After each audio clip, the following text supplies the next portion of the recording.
so we could not arrange like last time. Even we have program for them also today, so we have to kindly bear with us this time. Before I proceed, I would like to welcome our respected sir, Tawasilan K. IAS, Principal Director, Directorate of School Education, who has just in the first approach, he agreed to come to this program. So, sir, thank you very much. Taking time off from your very busy schedule. Thank you again and welcome to the program. Next, I would like to welcome our respected elder brother, Okenji Sandam, senior journalist, who also willingly agreed to participate in the program as the guest of honor. Thank you very much, sir, and welcome to the program. And last but not the least, our sister Vishwe Richa Prasad, who is elected as the new General Secretary of Kohima Press Club. She also agreed to attend the program at our very short request, short notice request. She agreed to attend the program, and thank you very much, and also for involving all the members of the KBC in our programs. Thank you very much.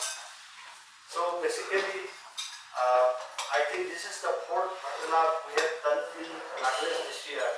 So earlier we also did some other programs in some other hotels, some locations, and basically we all know that we are just trying to create a platform, healthy platform where the government departments and the journalist media persons can have an healthy interaction regarding the central government schemes of the government and other things like that now. So the government department also can highlight their achievement success stories in such programs, whereas the media persons, the journalists, we can interact with the experts and declare our thoughts on the different topics, central government schemes, projects undergoing in the state. So that is our main objective. But unlike last time, earlier what we used to do was we go by departments. Which department should we bring in, and I had a discussion. But this time we went by issue-based things. Like tourism, we selected tourism because Hornbill Festival is coming up. So we have selected tourism department.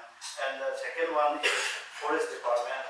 Because of this Forest Conservation Amendment Act, it is much debated and being discussed right now. So we thought everybody should be related. We can learn something from the experts regarding this thing. And the third one is we selected from the Education Department because of the new initiative of the central government, that is the One Nation, One Student ID thing, which is also facing some hassles around here, not only in Nagaland but some other places also. But at least after interaction with the experts, we can at least have a better knowledge of all these programs of the government. Whether it is implemented or not, that is another thing.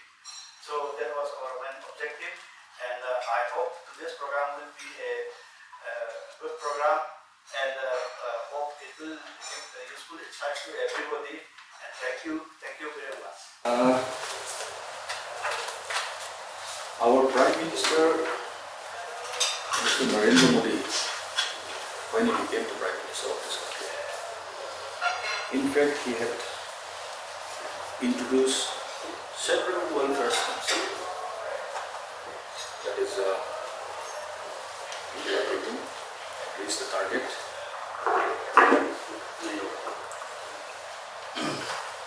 One of the important schemes is Pradhan Mantri Formalization Food Processing Enterprises. This is, we call it PMFNE. I had experience the last 2 years about this scheme. When this scheme was introduced, that was in 2020, so with the budgetary allocation of 10,000 crore. So this has to be utilized within 5 years. This scheme is, the ceiling is 10 lakhs. So individual beneficiary, they can apply up to 10 lakhs. This Prime Minister's Pradhan Mantri, this PM FME is. So that is during COVID period. Then suddenly I was thinking, I saw this happening. So I thought, let me apply for something. Because I know that many people are not aware of how to apply for it. So I thought that whatever I had education, I thought little bit of education should be utilized to help somebody else. I am not applying, because I applied for somebody. So I started connecting with the ministry. This MOF is Ministry of Food Processing Industries. That is under that ministry. This PM FME is approved. So what happened is, I just fill up. Is already format is there. For that particular beneficiary, I tried on one person on this.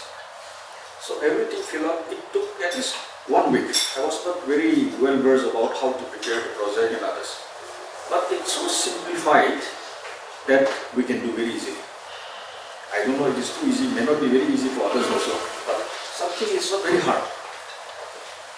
So I sent to the ministry, that is central scheme, centrally sponsored scheme. Then approved. I was not knowing. For me, I have submitted.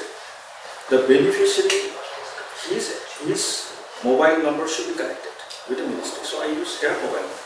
So they got it. They just called, sir, we got some report coming from the ministry. Then you just forward me. Then I started reading. Then you have nodal officer, state nodal officer, then the district resource person is all involved in this scene. It is very simple. Then this lady got it. She got. Then when her scheme was approved and everything is finalized about the other thing, then contestation came up. Because basically central schemes or anything loan from the ministry is the fundamentals of taking loan is only for the machinery part. It's nothing else. You will never get a case. So in these we have again that is called loan component. Then your working capital, something is there. Working capital means if you need money, then you can apply that also. So while taking this other loan component, you can also draw, which is approved already, the working capital, that is cash. So we have basically two main important schemes in this country. That is, one is central sector. Central sector is 100% central funded projects. Another one is we commonly know CSS, centrally sponsored schemes, where state share, then the beneficiary share, government share, something like that. In this PMFE is very simple. The loan, your contribution is 10%. Government is giving 90%. And if you want to get it working capital, that means in that also you can get it. There you have to have your own contribution is 20%. Suppose you are getting 10 lakhs in your scheme. That means 1 lakh needed to be in your account. So there are two bank accounts. One has to be mainly connected. The other one is something, the first bank is something not happy and they are trying to reject this, they will automatically recommend to the other bank. So what are the requirements of this scheme is? You need Aadhaar, you need PAN card, you need a residential kind of papers, that may be electric bill or your postpaid mobile bill, payment slip or ration card. Then 6 months, to pass 6 months bank statement is needed. Only this much you need to apply this scheme. Nothing else. So I was wondering, this is something like a revolution. If we really know this and apply this. The problem comes here is that these schemes are there. People really do not know. Even if they know, so they are very difficult to apply for this. So I was involving, actually applying for people. Many people they got money, started working, even here also in Kohima. So from my own hand, nearly 50 people I had applied for them. They all had connection in the dashboard with the ministry, the bank and the beneficiary. I am nowhere because I am only helping. So this is the experience I had. The problem is, what happened is, this scheme is we have, although you might have heard about this, there is one district, one product. Suppose, if we apply from Kohima, the government has given only pickle. From Dimapur district, pineapple, Mokokchung coffee, Waka fish product, for example. It's a food processing. You cannot produce, it's only food processing. So, now ministry has mentioned that you can apply anything. Because they have 164 schemes under this. 164. What I have touched is only 4 or 5 schemes. So according to this, earlier is one district which is already identified that you have to go for it. So now ministry has said that you can apply anything within this 164 schemes. That is very important. What is the problem? Why people are not getting? Is the biggest problem is the bank, our bank. I had very bitter argument with the bank, with a nodal officer. I told them, this is not the money. This is the welfare scheme. This is individual welfare scheme. It's the smallest of the schemes which government of India has already approved. So bank people, what they do? When you get this from ministry, your loan is approved. So it comes to the nodal officer. They will recommend to the bank. The moment this reaches to the bank, the beneficiary should go there and discuss with the manager who is in charge of the bank. Now what they demand? You bring this, your land pata, your electoral whatnot, so many things will come. It's frightening them again. So many people did not try to pursue this one. In fact, as I said, you need only Aadhaar, PAN, ration card or any other thing which you can prove.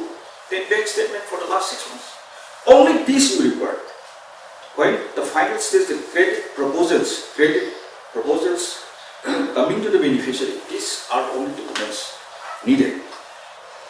What I would like to tell is that how we are going to make awareness to the people that you can get loan. Out of this loan, out of the loan, 35% of the loan is a subsidy. So that you are not going to repay again. Then working capital is there. Easily you can get it 10 lakhs, very easily. Now, when I started helping these schemes to the beneficiaries who came to me and I applied, again what problem is there? That is commonly we have to know that your 10% they can't deposit, your own contribution. Forget about the 20. So 90-10, they are struggling a lot. So one beneficiary, I personally gave money. You put it this way. Your 10%. Then let us see. Very easy. Okay. So we have to organize awareness campaign, and this is one of the best platforms. That in fact this seminar itself is a central schemes and initiatives. It's very related to me. I mean in my work. So I thought I would share. I was very happy when he called me up and I was asking the topics actually. So I thought I should share what I had done. Any person, any friends, among the friends also, they said, I need 2 lakhs. I kali jayega, being this I said, 2 lakh rupees I said. Easy demand for request. Why you are not applying from the ministry? You don't need even a single pie. Besides, you are getting subsidy, 35% of the loan. That means, if you get around 7 lakhs, you just calculate out of 35% of that loan, you are getting free. You will never repay. Other sides, you have to repay. That is very easy repayment again. That is, you can calculate whether you want repayment period is 4 years, 5 years, 6 years. All I normally get 6 years. So what we have to do is that when something happens, I follow the ministry, especially this MOF, Minister of Food Processing, this industry. They have so many content men in the ministry. So I followed, then one gentleman picked up the phone. I said, I'm from Ireland and I have been doing this for some beneficiaries, but I heard we have done like. Immediately there's a stack up the issue. Now problem is, we don't complain, we never write, you have something face problem, you never share. These are the problems that we are facing today. Who am I? But when I write, it takes, it moves. So it's a very simple thing. So Nagaland can enjoy a wonderful centrally sponsored schemes. I do not know others, at least this PMFME. And this is a 5-year scheme, 10,000 crore is already approved. So out of this, I believe that maybe 1,000 crore or something is already utilized. So huge money is there.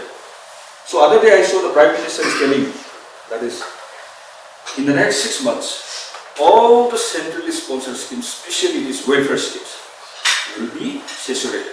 That means he is trying to close, because election is also coming. I do not know what is in his mind, but it is like that. That means anybody apply will be, easily they will get it. It's not very hard. So what we have to do is that we need to have this kind of seminar, especially on this kind of centrally sponsored schemes and incentives, with the bank people. We should invite them. We should tell them, as if these people are thinking that that is their private property money. Is the government money, is only channelizing through the bank only, because they are keeping report for it. It is not the bank money, it is the ministry money. When guarantors, just jokingly somebody asks, who should be the guarantor?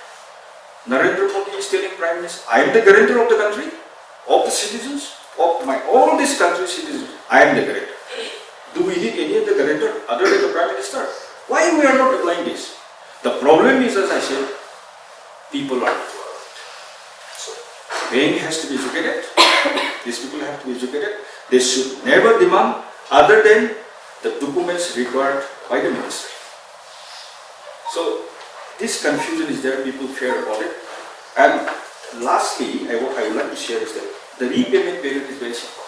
It's like you might have heard about so many private schemes and other that like credit buying, the Amazon, something like that. No? We all must be doing something. There is EMI. In a period of time you can pay and your capital along with the interest is last finished. So you are really, whatever you want, you buy it.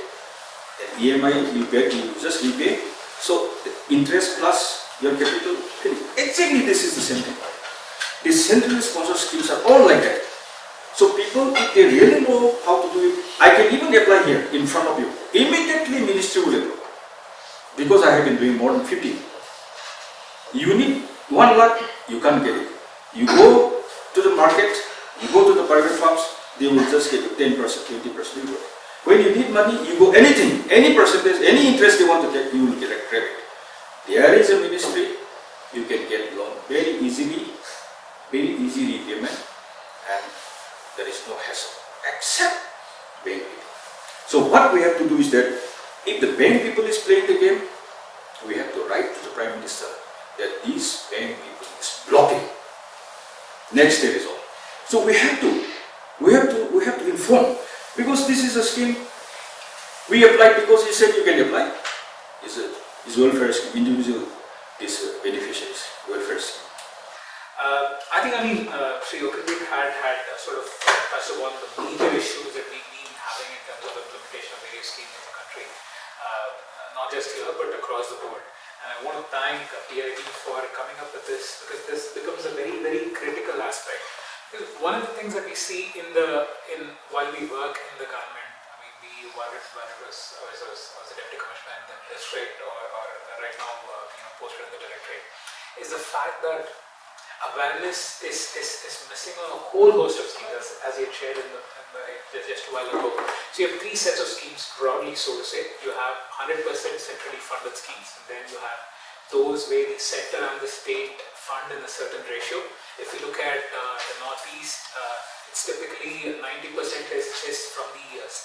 central government and 10% is from the state government. Just not the northeast, but also the hilly states. That's typically what happens. The rest of the country, it's usually 60-40. And then you have state-specific schemes. Like, I mean, for us, we have two flagship schemes of the government of Nagaland in our entire, state's independent history. One is the Central Chief Minister's Health Insurance Scheme, which went live roughly a year back in October 2022. And we also have the Chief Minister's Microfinance Initiative scheme, which went live last year as well. So the key point is with with most of these central sector schemes is the lack of awareness in its entirety. So people so the primary responsibility is of the government departments themselves to publicize, and that's one of the key components of any scheme that you take. Information, education, and communication is an integral component of any scheme that the central government or the state government puts out. Now, a lot of these departments have been doing it. It's just that we sort of there's never enough when it comes to creating awareness, because like he said, though people are aware of the schemes by their name, but then how do you sort of access it is what becomes the key question. Now, unless and until someone is not able to access what is due to them, the scheme fails right there. I mean, we're not even talking about further stages. It's right at the beginning. We're failing someone who sort of deserves it. For example, there is a scheme, by the name of Dr. Ambedkar, medical reimbursement scheme for people who belong to scheduled tribes. When it comes to emergency medical care that are not covered by any other scheme of the central government or the state government. So you have the Pradhan Mantri Jan Arogya, the Ayushman Bharat, and then you have the state government schemes, which several states have been doing it with it. There are multiple other schemes which are for very specific aspects, for which a lot of people are simply not aware. So the first key element is creating an awareness of the scheme itself. How do you access it? What are the features of the scheme? How do you access it? That's one part. The other is actually helping someone with the step-by-step process to get it. Say for example, now Central CM Health Insurance Scheme, I'm also the CEO of the State Health Authority. Now a lot of people are aware that CMHIS is there. They're not sure as to what cover are they eligible for. That's one question. The second is how do you sort of apply, and what are the grievance redressal mechanisms available to you if something that's owed to you is not made available to you under the scheme. So as I'll just take this example and then sort of give you a sense of what is being done and what more needs to be done. So from the State Health Authority side, we've been sort of publicizing 5 helpline numbers. So one of the common feedbacks that I get every time is so we're not sure as to whom to contact if there is a problem with the delivery of the scheme. So you have this scheme runs in consonance with the Pradhan Mantri Ayushman Bharat scheme, where people who belong to the SECC 2011 census. So it was a census conducted 12 years back. So those who are in that, that is how it was originally envisaged, but then since then we've migrated to the National Food Security Act. So those who have a ration card, eligible ration card, automatically become eligible for a cover of 5 lakhs under the Pradhan Mantri Ayushman Bharat. So those, so under the CMHIS, the CM Health Insurance Scheme, the employees and pensioners are supposed to get a 20 lakh cover.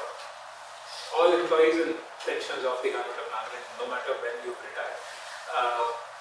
And then those who are not eligible, who are not in the category of employees and pensioners and who are not eligible for the Ayushman Bharat, they also get covered for a 5 lakh cover, which is the same cover as the Ayushman Bharat, under the Chief Minister's Health Insurance Scheme. So this itself, a lot of people are not aware, in spite of a lot of IEC that's been happening. So obviously there's a lot more that can be done, and we're working on it.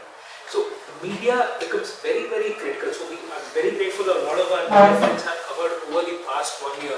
We've been doing a lot of coverage through the newspapers, through social media channels, through interviews with TV houses on what are the gaps. So just creating an awareness of the scheme is just one part, but all the nitty-gritties. So one of the suggestions that we've sort of been thinking about and internally discussing is what if our newspapers, our TV houses sort of take one scheme a week and then talk about it in certain detail so that people are aware of what is there, and then how do you sort of access it. Because the key for the success of all of these schemes is the beneficiaries actually getting the benefits. And Government of India is looking at saturation when it comes to every scheme. It's just not one scheme. Right now the focus at the central government level and the state government level is saturation of every scheme that is possible. Obviously there are a lot of issues in terms of practical implementation of schemes, but then if a beneficiary is not even aware of what is due to them, it falls right there. So that has been one of the suggestions we've been internally brainstorming. So if our friends can sort of consider that, covering one scheme a week and letting people know what is it that they're eligible to get and how do they sort of go about it. You can sort of couple it with in-depth interviews with people from the departments, because I think a lot of cases they'll be more than happy to sort of come forward and share more information on what is it. And we've been doing that in the school education department. Friends have been reaching out on certain central government sector schemes, and today we're going to talk about APAR. So that's one suggestion that I have for all of you here. And I think the key point that he talked about, so in the schemes, especially those that are directly linked to the beneficiary, the banks are a very key component. And unfortunately, this is something that we've seen over the years, simply not willing to lend. Any scheme that comes up, that's one of the major points of failure. So having the banks here on a platform like this, and also hearing their side of the story, and also being, media, one of the primary roles, and this is something that our media houses have been doing to a great extent, is advocacy and pointing out issues in the practical implementation of schemes. So this is something that would sort of really help sort out the molasses in many of the schemes. So I think that's broadly what I wanted to share, and I'm sure today we have some very able resource persons who will be able to give an in-depth view of the schemes. I mean, the Forest Amendment Act is something that's been widely debated in the past. The One Nation, One ID card, One Student ID card. I mean, even today we saw it in all the papers. NSF had some concerns on the privacy issues surrounding Aadhaar. So, and then the central initiatives in the tourism sector in Nagaland, again, a lot of schemes from tourist circuits to specific infrastructure that's being built. I think a platform like this, and this is an ongoing affair with the PIB, and this is going to be extremely helpful. And I think I'll close my speech with one quote from Malcolm X, which I found very interesting. The media is the most powerful entity on earth. They have the power to make the innocent guilty and to make the guilty innocent. That's power, because they control the mind of the masses. Wish you all a very productive workshop. Thank you.